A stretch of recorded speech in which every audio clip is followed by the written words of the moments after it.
আসসালামু আলাইকুম প্রিয় সুহৃদ, শুভেচ্ছা গ্রহণ করুন।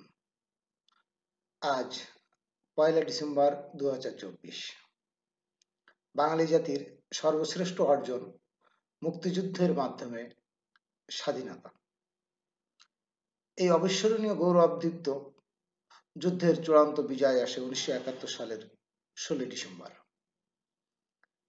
এর চেয়ে বড় বিজয় বাঙালি জাতির ইতিহাসে আর দ্বিতীয়টি নাই। ১৯৭১ সালের ১লা ডিসেম্বর থেকে ১৬ই ডিসেম্বর পর্যন্ত মূলত প্রতিটা দিন মুক্তিযোদ্ধাদের বিজয়ের দিকে এগোতে থাকে। ১লা ডিসেম্বর ১৯৭১ সাল জাতির জীবনে ঐতিহাসিক এবং গুরুত্বপূর্ণ দিন একটি।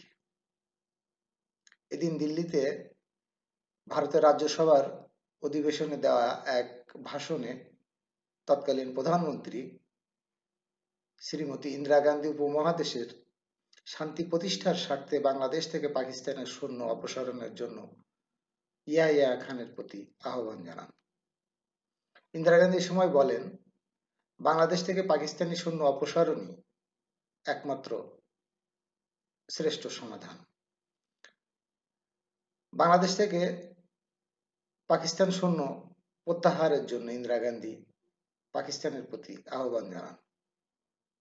অন্যদিকে এদিন সকালে 8:30টার দিকে স্কার্টনে পাকিস্তান পিপুলস পার্টি পিপিপির অফিসে বোমা বিস্ফোরণ ঘটে।